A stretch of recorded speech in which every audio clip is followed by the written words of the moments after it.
చూస్తావుగా. ఏ, ఏమంటున్నావు నువ్వు? ఏమండి, ఆగండి. అయ్యో. నువ్వెంత నీ బతికెంత? బాలు.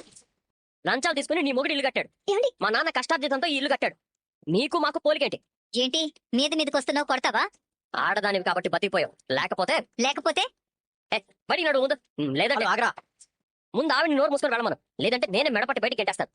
ఏం మాట్లాడుతున్నారా? నీ తమ్ముడి అత్తగారు.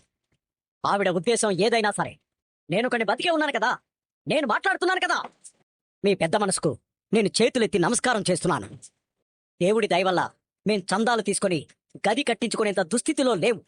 ఇంకా చేయి చాచి ఎవ్వరిని అడుక్కునే స్థాయికి దిగజారలేదు.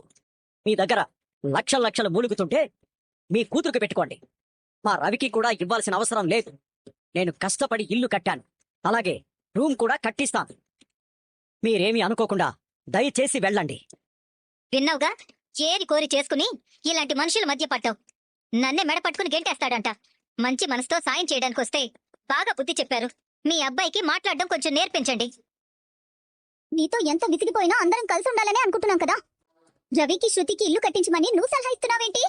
వీడేదో రవిని శృతిని వీడి డబ్బుతో పోషిస్తున్నట్టు బరువు దింపుకోవాలని చూస్తా. తల్లికి భార్యకి సరిగ్గా మర్యాద ఇవ్వలేని మొరట మనిషి. మా అమ్మని చాలా ఘోరంగా ఇన్సల్ట్ చేశాడు. Too much. మా అమ్మ ఎంత ఫీల్ అవుతుందో.